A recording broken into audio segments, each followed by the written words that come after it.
la lutte contre le paludisme constitue une des priorités de la politique nationale de santé. Dans cette optique, le gouvernement a investi avec l'appui de ses partenaires au développement d'importantes ressources au cours de la dernière décennie afin de réduire le fardeau du paludisme et accélérer le progrès vers l'élimination de cette endémie. Pour l'aboutissement de cet objectif, le Programme national de lutte contre le paludisme PNLP a élaboré plusieurs générations de plans stratégiques nationaux PSN de lutte contre le paludisme en collaboration avec les partenaires techniques et financiers du programme. Le dernier PSN, couvrant la période 2018 à 2022, a mis au cœur des activités la recherche. Le Malaria Research and Training Center Parasitologie, MRTC Parasito, et ses ramifications ont pris cette recherche en main. Les activités s'exécutent sous forme de projets et de programmes. Le projet Wanekam 2 se situe dans ce sens. Cette initiative permet un développement clinique de médicaments antipaludiques de nouvelle génération contre le paludisme. Le projet que j'ai présenté aujourd'hui est un réseau qui s'appelle Wanekam 2, dont l'objectif est le développement clinique d'une nouvelle classe de médicaments antipaludiques. On a les dérivés de l'artémisinine, on a les CTA sous la main, mais la recherche, c'est l'anticipation. Il nous faut préparer le jour où il y aura probablement des cas de résistance aux médicaments que nous avons aujourd'hui. Donc pour ce faire, avec certains de nos partenaires, nous sommes en train de travailler sur de nouveaux médicaments qui sont des classes chimiques totalement différentes de celles que nous avons et qui, en tout cas en laboratoire, montrent des résultats importants, des efficacités importantes. Et le rôle de ce consortium, c'est donc de contribuer au développement clinique de ce médicament pour que d'ici quelques années, nous ayons des nouveaux médicaments avec un mécanisme d'action nouveau. Des recherches sur une nouvelle stratégie de traitement du paludisme et un essai clinique multicentrique existent également.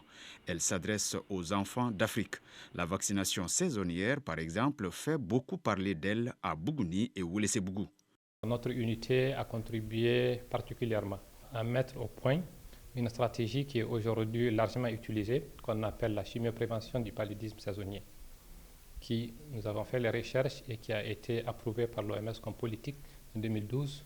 Aujourd'hui, par la grâce de Dieu, cette stratégie est en train de protéger des millions et des millions d'enfants dans la zone sahélienne, y compris le Mali.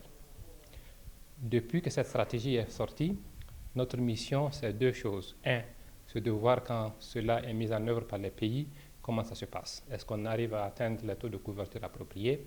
Est-ce qu'il y a les moyens de l'améliorer? Donc nous travaillons sur ces deux aspects et nous avons montré que pour le moment, la mise en œuvre est en train d'être faite de façon efficace.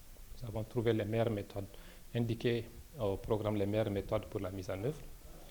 Et nous sommes en train de suivre la sensibilité des médicaments avec le support des autres groupes, mais aussi surtout nous cherchons quelles peuvent être les alternatives à cette stratégie au cas où elle ne fonctionne pas. Plus important encore, qu'est-ce que nous pouvons ajouter à cette stratégie pour réduire davantage le fardeau du paludisme?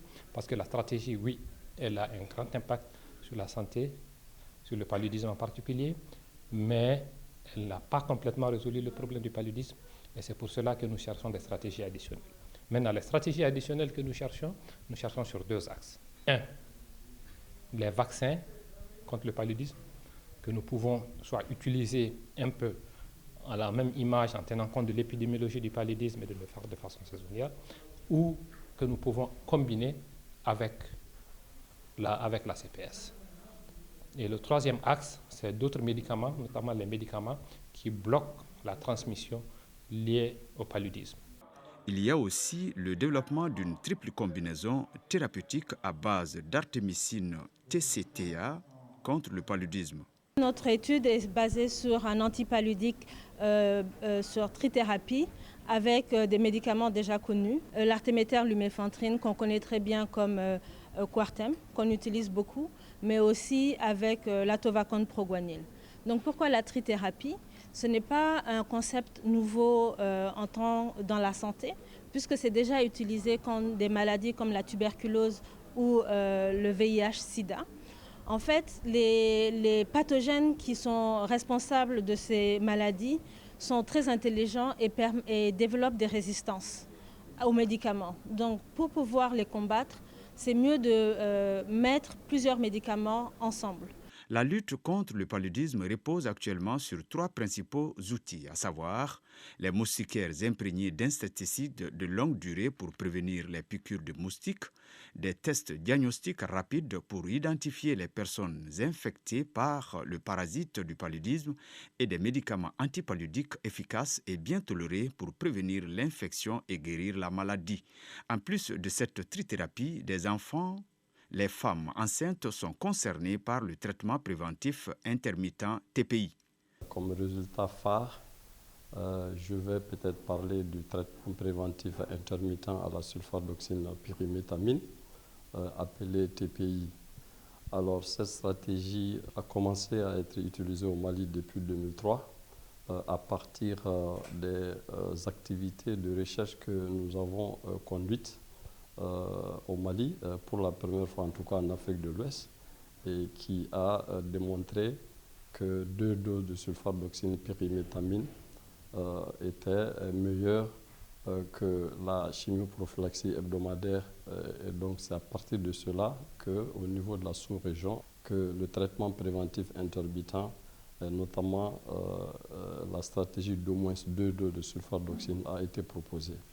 Et ensuite, quelques années plus tard, avec les activités de recherche que nous continuons à conduire toujours sur le traitement préventif intermittent à la sulfadoxine pyrimétamine, nous avons, avec notre collaboration avec d'autres institutions de recherche, nous avons également pu démontrer que 2 doses de sulfadoxine pyrimétamine ne suffisaient plus et qu'il fallait peut-être aller à 3 doses ou plus de sulfadoxine pyrimétamine.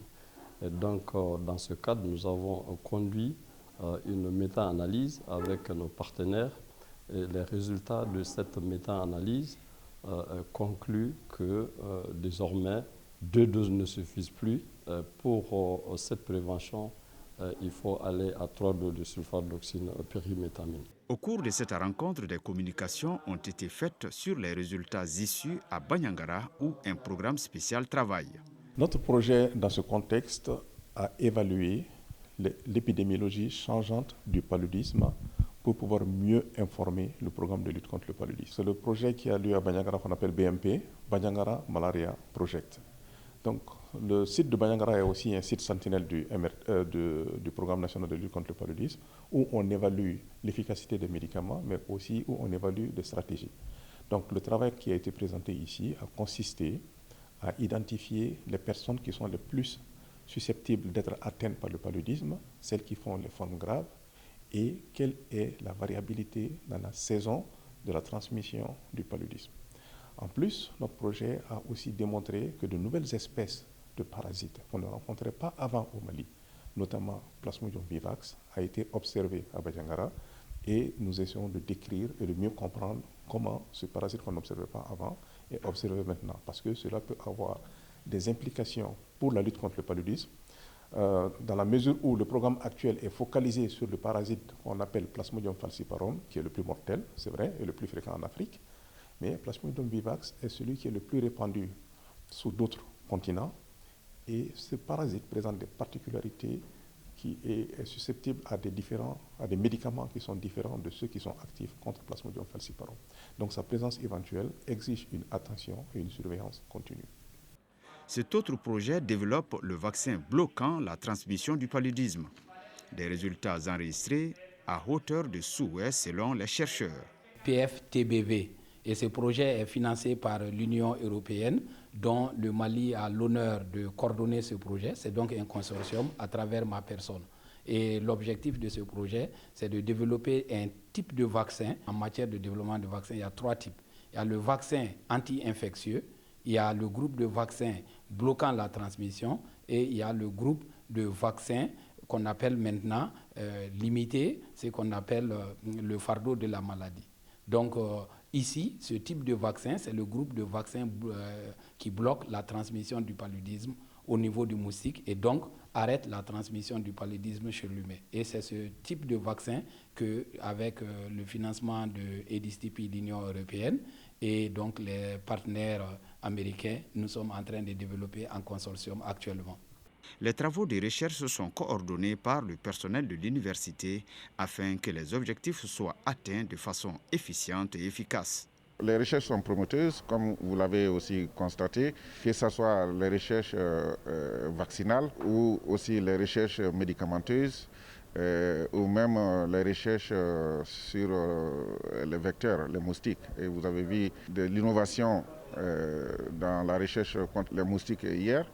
Et vous avez vu aussi l'innovation dans même l'administration de nouveaux vaccins ou de nouveaux traitements dans le cadre de la lutte contre le paludisme.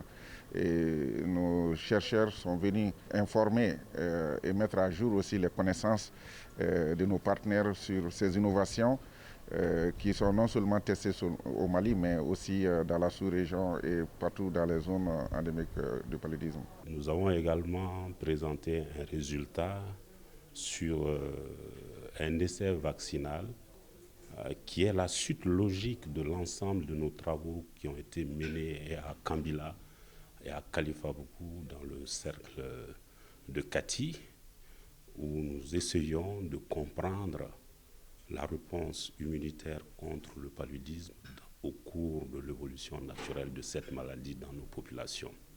Suite à ces travaux, notre équipe en relation avec les partenaires, nous avons pu identifier une molécule qui est aujourd'hui un anticorps qu'on appelle monoclonal. C'est une substance qui est sécrétée par une personne qui a fait un accès palustre. Et cette molécule, aujourd'hui, nous sommes en train de l'expérimenter en relation avec les partenaires à Kalifabougou comme un essai vaccinal. Et au terme de cette étude, si ça venait à être concluant, ce travail pourrait être également diffusé et permettre une protection contre le paludisme. Ces importantes communications suivies des discussions fructueuses ont permis ce fructueux partage d'expériences entre scientifiques commis pour la lutte contre le paludisme. L'espoir est permis parce que les différents collègues ont présenté les résultats de leurs travaux. On a démontré qu'il y a de nouvelles manières de faire les choses, de nouveaux outils qui sont en train d'être développés. Certains sont prêts à l'emploi et je pense que si les autorités sanitaires embrassent ces nouveaux outils, on pourra faire des progrès significatifs dans la lutte contre le paludisme dans notre pays. Ce cadre d'échange, dont l'organisation est assurée par le MRTC Parasitologie et le Programme national de lutte contre le paludisme, est, selon le ministre de la Santé et du Développement social, le Dr Fanta Sidi, une aubaine pour ouvrir le débat sur les exploits de la recherche